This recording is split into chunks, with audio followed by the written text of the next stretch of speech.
So let's start here.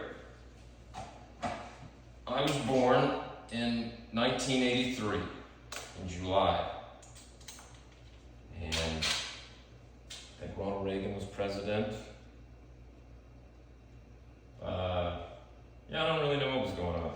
I was a baby. I was born. I was born to your grandparents. They had been together 7 years, and they had met when your grandmother was in college, and they met on a blind date when your grandmother was in college in North Carolina, and your grandfather was, I think he was like selling insurance or something. But they met on a blind date, and they dated for 7 months, and they got married after 7 months. As your grandmother will tell it, she was just immediately smitten and then in love with your grandfather. She also was not a big fan of college. Your grandmother is very conservative Christian, and college was a lot of partying and sex, drugs, rock and roll, all that kind of good stuff, and it just wasn't your grandmother's scene. I guess it was the late 60s, early 70s. So she meets your grandfather on a blind date, and they go get pizza. And this is what had your grandmother like your grandfather very quickly. It's that they ordered pizza and he didn't order beer. That's what she says anyways.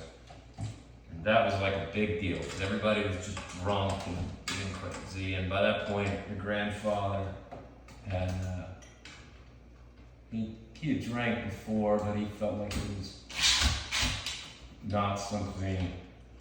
It seemed to cause him to just have problems and think about things that he shouldn't.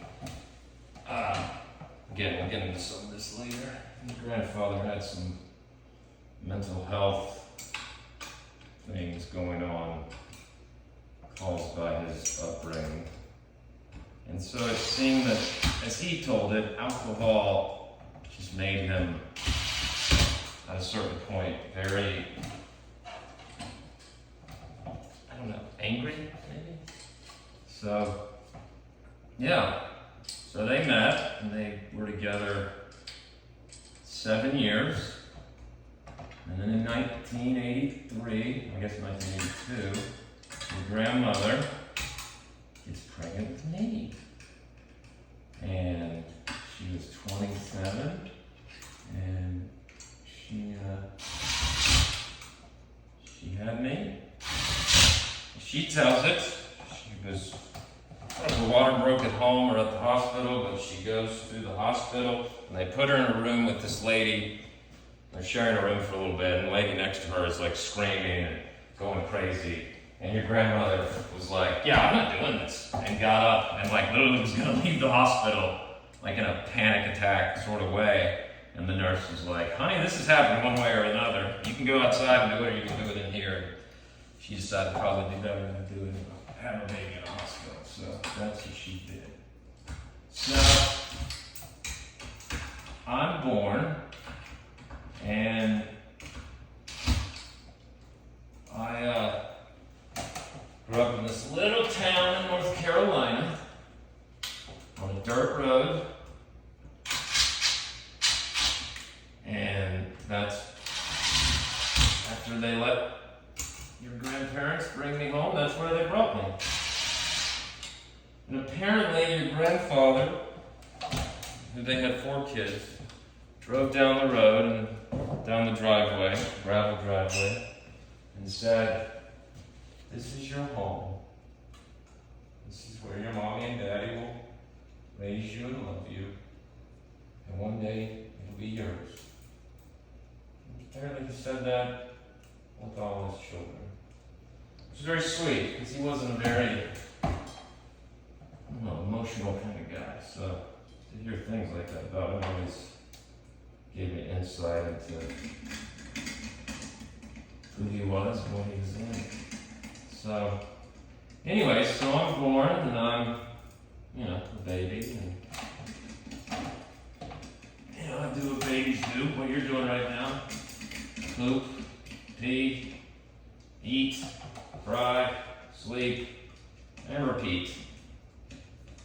So after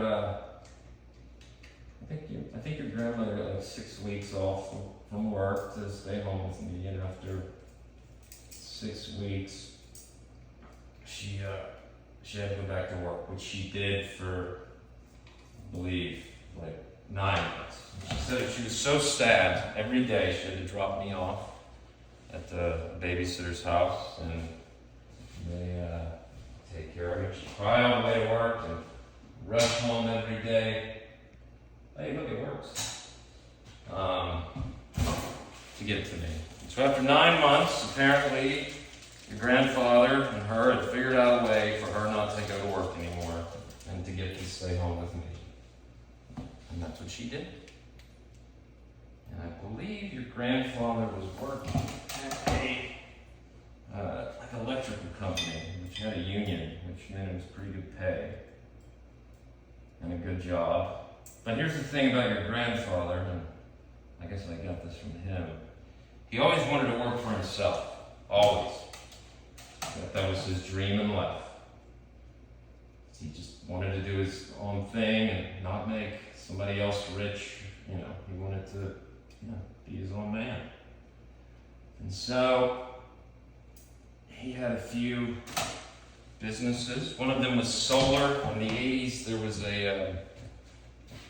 some kind of tax credit like there is now, but if you got solar on your house, you got some kind of tax credit. And he did that for a while, and it was fairly successful, and then the tax credit ended, and then the business ended. So, but he learned about himself that he was good at managing people and putting ideas into motion, and just the world of business came naturally to him. But when the solar company folded, he was very upset and depressed and sad. And as your grandmother says, he kind of just moped around for a couple weeks, lost. We'll talk about that too later. So your grandmother, who's amazing, she knew how to make these oatmeal drop cookies. It's like chocolate and oatmeal. You basically boil it, drop it on wax paper. It gets hard. There's your cookie. And they were somewhat unique to her family. And so she takes a little bit of money they have, and she goes and gets some bags that say, I think it was Farmhouse Cookies. She gets these little bags, and she gets Farmhouse Cookies printed on them. She starts making these cookies, and she starts taking them to stores around town. And they sell, and people want more. So my dad, your grandfather, gets rejuvenated. He has energy. And he takes this little cookie business that your grandmother created just to make money to pay the bills and turns it into something that went, I think it went up to like the top of Virginia and down into Georgia. They were delivering cookies. They bought a burnt out trailer. They put it in on the property that I grew up in.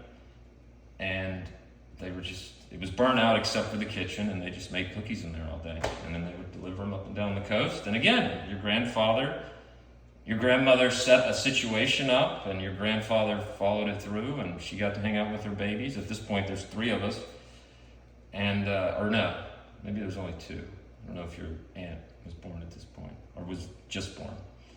And so, your grandmother gets what she wants. It's fascinating what she can accomplish when she puts her mind to it. And so is your grandfather. Together they were, in a lot of ways, a great team.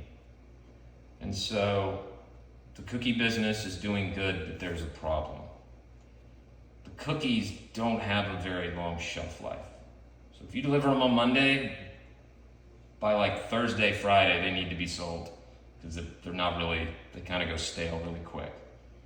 So your grandfather had kind of come to the point, like, this is as far as this thing's going to go. Or I have to figure out how to keep these cookies warmer until the moment they arrive. If you're driving to Virginia or Georgia, that's hours on the road. So that'll come into this in a little bit. So around this time, and I'll end end after this part. Around this time, your grandfather, so the cookie business is doing what it's doing, but it's not, yeah. And the inn was kind of in sight. It was getting ripped off. Other people started doing it. And so your grandfather, again, is like in a depression. And he had hurt his back doing something. And he's laying on the bed, and he has a microwave heating pad, not a microwave, a electric heating pad plugged into the wall. And he's laying on the bed with it on his back. Next to him is his 3-year-old son, me, and I have a water balloon I'm playing with.